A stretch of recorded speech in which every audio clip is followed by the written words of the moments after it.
지금 이 자리에 예배를 드리러 오신 모든 분들을 주님의 이름으로 환영하고 축복합니다. 이 시간 함께 기도하겠습니다.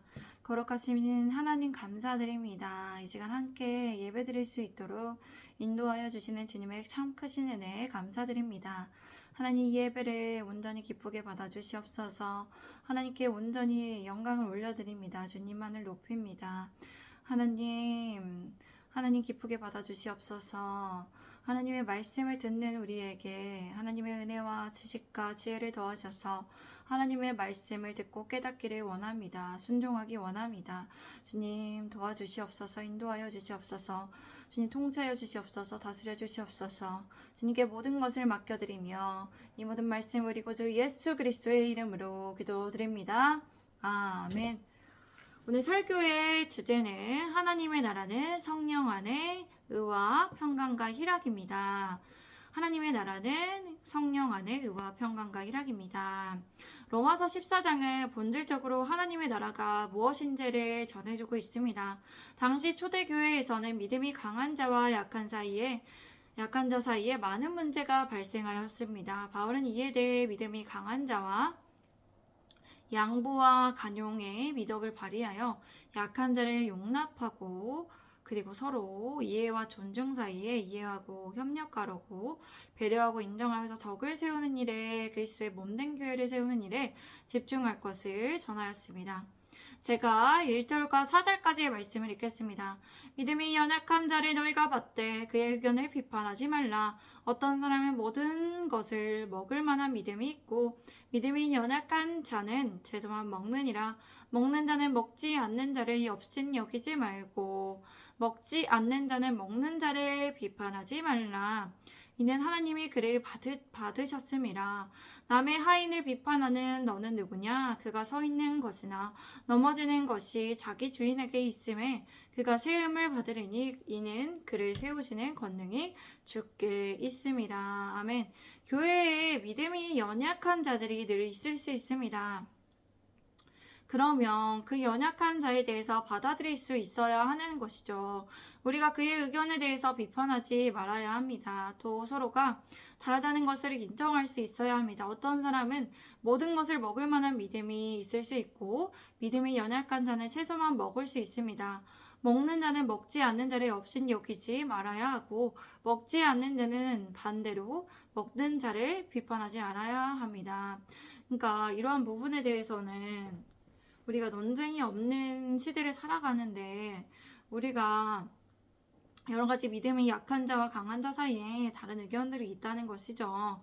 그래서 어떤 이제 마찰이 있을 수 있는 부분에 대해서 우리가 인정을 하고 서로 배려해도 해주고 또 받아들일 수 있어야 되고 받아들일 수 없다면 서로가 멈추고 잠시 쉴 수 있어야 합니다. 그런 어떠한 신경전이나 이런 것에 대해서 주님께 맡겨드리며 나아갈 수 있어야 합니다. 하나님께서 이러한 부분에 대해서 받아들여 주십니다. 모두 하나님께서 받으셨기 때문에 우리도 그렇게 해야 한다는 것이죠. 그리고 당시에는 주인과 종의 관계가 있었던 시절입니다. 지금은 없죠. 지금은 이런 관계가 우리나라에도 없고 있는 나라가 있지만 많은 나라들이 없어졌습니다. 그래서 다른 사람이 종을 비판하는 일이 그때는 있었는데 그것에 대해 바울은 선을 넘지 말고 그 종이 서 있든지 넘어지든지 그것은 그 종의 주인이 상관할 일임을 명백히 말합니다. 그리하여 관계가 없는 일에 하지 말 것을 말하였습니다. 또한 주님께서 종을 서 있게 할 수 있으니 종도 세움을 받을 수 있기 때문에 이는 하나님께서 세우실 수 있는 권능이 있기 때문이죠. 그렇기 때문에 우리가 어떤 일에 대해서 참견하고 간섭하는 것에 있어서 우리가 관련되지 않은 일에 대해서 괜히 남의 일에 쓸데없이 참견하지 말고 쓸데없는 것에 시간을 빼앗기지 않아야 한다는 것이죠. 제가 5절에서 6절까지 말씀을 읽겠습니다. 어떤 사람이 나를 전날보다 낮게 여기고 어떤 사람은 모든 날 같게 여기나니 각각 자기 마음으로 확정할지니라. 나를 중히 여기는 자도 주를 위하여 중히 여기고 먹는 자도 주를 위하여 먹으니 이는 하나님께 감사하며 먹지 않는 자도 주를 위하여 먹지 아니하며 하나님께 감사하느니라. 또 계속적으로 사람마다 중요하게 생각하는 것이 다름을 말하고 있습니다. 어떤 사람은 이날을 전날보다 중요하게 생각할 수 있고 어떤 사람은 모든 날이 중요하다고 같다고 생각할 수 있습니다. 그렇기에 각각 자기 마음으로 확신을 가져야 함에 대해서 말하고 있습니다. 남이 생각하는 것에 대해서 비판하지 않고 존중해주고, 그것이 어떠한 이제 심각하게 믿음에 대한 어떤 관점이 아니라면, 이단적인 사상이 아니라면 우리가 존중해 줄 수 있는 태도를 가져야 합니다. 그리고 이러한 어떤 날에 대해서, 기념일에 대해서 중요하다고 생각하는 것은 주님을 위하여서 그렇게 하는 것이어야 하고, 먹는 자도 주님을 위하여 먹어야 하고, 먹을 때 하나님께 감사해야 되고, 먹지 않는 자도 주님을 위하여서 하는 것이니 먹지 않는 것에도 하나님께 감사하며 할 수 있어야 합니다. 그렇게 서로는 존중해야 하며, 이런 날과 먹는 것에 대해서 비판하지 말아야 하죠. 우리 함께 7절과 9절까지 이번에 같이 읽겠습니다. 시작. 우리 중에 누구든지 자기를 위하여 사는 자가 없고 자기를 위하여 죽는 자도 없도다. 우리가 살아도 주를 위하여 살고 죽어도 주를 위하여 죽나니 그러므로 사나 죽으나 우리가 주의 것이로다. 이를 위하여 그리스도께서 죽었다가 다시 살아나셨으니 곧 죽은 자와 산 자의 주가 되려 하심이라. 그리고 예수님을 믿는 자는 자기를 위하여 사는 것이 아닙니다.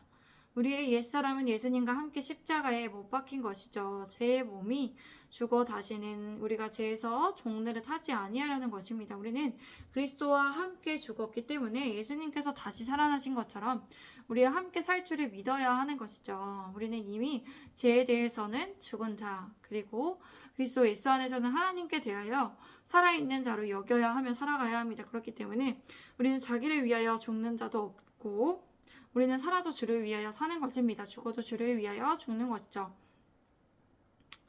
그러므로 우리가 사나 죽으나 주님의 것입니다. 우리가 주님의 것이 되기 위해서 우리 주 예수 그리스도께서 죽었다가 다시 살아나셨습니다. 곧 죽은 사람과 산 사람의 주가 되시기 위함이었습니다. 제가 14절에서 13절까지 말씀을 읽겠습니다. 네가 어찌하여 네 형제를 비판하느냐? 어찌하여 네 형제를 업신 여기느냐? 우리가 다 하나님의 심판대 앞에 서리라. 기록되었으되 주께서 이르시되 내가 살았노니 모든 무릎이 내게 꿇을 것이요 모든 혀가 하나님께 자백하리라 하였느니라. 이러므로 우리 각 사람이 자기 일을 하나님께 직고하리라. 그런즉 우리가 다시는 서로 비판하지 말고 도리어 부딪힐 것이나 거칠 것을 형제 앞에 두지 아니하도록 주의하라. 우리는 사나 죽으나 하나님의 것입니다. 그렇기에 우리가 서로를 비판하지 않아야 돼요. 형제를 업신 여기지 말아야 합니다. 예수님께서 비판하지 말라고 하셨죠. 자기 티끌을 보라고 하셨어요. 자기 티끌을 고치라고 했어요. 우리가 다 하나님의 심판대 앞에 섭니다. 예수님께서는 행한 대로 갚아주신다 했어요. 예수님의 말씀에 기준하여 살아야 그 행한 대로 하나님께서 갚아주신다는 것이죠. 우리가 하나님의 말씀대로 행하는 이유가 여기 있습니다.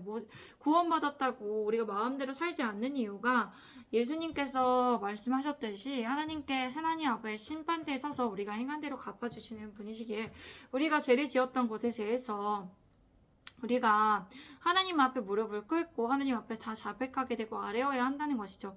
하나님께서는 한 일에 대해서 모르실 거고 왜 이렇게 했는지 했을 때 우리가 사실대로 아뢰는 날이 오게 된다는 것이죠. 그리고 그러므로 우리가 두렵고 떨림으로 구원을 이루어 나가야 합니다. 우리는 서로 남을 판단하고 심판하면 안 되죠. 이 몫은 하나님께 있습니다. 그러므로 형제 자매 앞에 장애물이나 걸림돌을 놓지 말아야 돼요. 우리가 판단할 수 없는 것은 우리가 모두가 죄인이기 때문이죠. 그렇게 하나님께서 판단할 수 있는 몫을 하나님께 드려야 합니다. 하나님께서 다 지켜보고 계시다는 것을 잊지 말아야 합니다. 우리가 기억 못해도, 다른 사람이 기억 못해도 하나님께서는 다 기억하고 계시기 때문이죠. 그러므로 우리는 하나님의 자녀로서 해야 할 일을 하고 하나님의 말씀에 기준하여 최선을 다하여 살아가야 합니다. 제가 14절에서 16절까지 말씀을 읽겠습니다. 내가 주 예수 안에서 알고 확신하노니 무엇이든지 스스로 속된 것이 없으되 다만 속되게 여기는 그 사람에게는 속되니라. 만일 음식으로 말미암아 네 형제가 근심하게 되면 이는 네가 사랑으로 행하지 아니함이라. 그리스도께서 대신하여 죽으신 형제를 네 음식으로 망하게 하지 말라. 그러므로 너희의 선한 것이 비방을 받지 않게 하라. 바울은 주님 안에서 알고 확신한 것을 말합니다. 그것은 무엇이든지 그 자체로 속된 것인 부정한 것이 없다는 것입니다. 다만 속되다고 부정하다고 여기는 그 사람에게만 부정한 것이죠. 그러므로 우리가 음식 문제로 형제 자매의 마음을 상하게 되면 그것은 이미 사랑을 따라 살지 않은 것이죠. 그리스도께서 대신하여 죽어주신 형제 자매에 대하여 음식 문제로 그 사람을 망하게 하지 말아야 돼요. 그렇게 선한 일을 하려고 하는 것에 있어서 우리가 정말 좋고 선한 일이라 생각하는 것에 있어서 형제 자매에게 있어서 덕을 끼치는 것인 신중하게 생각하고 말하고 행동해서 비방거리가 되지 않아야 합니다. 우리 함께 17절부터 21절까지의 말씀을 읽겠습니다. 시작. 하나님의 나라는 먹는 것과 마시는 것이 아니요 오직 성령 안에 의와 평강과 희락이라. 이로써 그리스도를 섬기는 자는 하나님을 기쁘시게 하며 사람에게도 칭찬을 받느니라. 그러므로 우리가 화평의 일과 서로 덕을 세우는 일을 힘쓰나니 음식으로 말미암아 하나님의 사업을 무너지게 하지 말라. 만물이 다 깨끗하되 거리낌으로 먹는 사람에게는 악한 것이라. 고기도 먹지 아니하고 포도주도 마시지 아니하고 무엇이든지 내 형제로 거리끼게 하는 일을 아니함이 아름다우니라. 하나님의 나라를 이루어가는 형제 자매들이 기억해야 합니다. 우리가 본질적인 것에 집중을 해야 돼요. 이러한 중요하지 않은 본질적이지 않은 것에 대해서 하나님의 나라를 이루어가는 데 있어서 그것이 덕이 되지 않는다면 그리스도의 몸을 세우는 데 있어서 우리가 그런 부분에 대해서 논쟁을 하지 말고 우리가 어떠한 분열을 일으키는 신경전을 우리가 벌이지 않아야 합니다.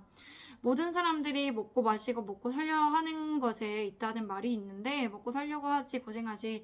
하나님의 나라는 그러하지 않습니다. 하나님의 나라 본질은 우리가 예수님께서 세우신 그 하나님의 나라, 예수님께서 이 땅에 보여주신 하나님의 나라가 무엇인지를 얘기하는 것에 있어서 예수님을 믿고 우리가 구원받은 하나님의 나라를 이루어가는 데 있어서 성령님에 있는 의와 평강과 희락의 나라입니다. 성령 안에 있는 의와 평강과 희락의 나라를 우리가 이루어가기를 힘쓰면서 우리가 그리고 하나님께서 원하시는 그 기준의 우리가 생각하는 우리 자기의 의가 아니라 화평을 이루어 나아가야 돼요. 분쟁거리가 되지 않게 하시고 우리가 서로 또 그런 걸 만들지 않기 위해서 우리가 지켜야 될 건 지켜야 되고 또 기쁨에 이를 수 있도록 서로 화목하며 기쁨에 서로 주안해서 함께 기뻐할 수 있도록 기쁜 일에 힘써야 한다는 것이죠. 교회 덕에 되는 일을 힘써야 되고 하나님이 보시기에 기쁜 일을 해야 합니다. 그래서 우리가 그리스도를 이렇게 섬기는 자는 하나님을 기쁘시게 하고 서로가 칭찬을 받게 되고 사람의 인정을 받게 된다는 것이죠.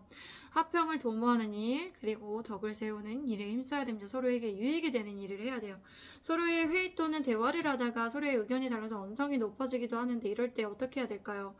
계속 얘기를 해야 될까요? 그렇지 않고 우리가 서로가 대화를 멈출 수도 있어야 되고 템포를 쉬어갈 수 있어야 합니다.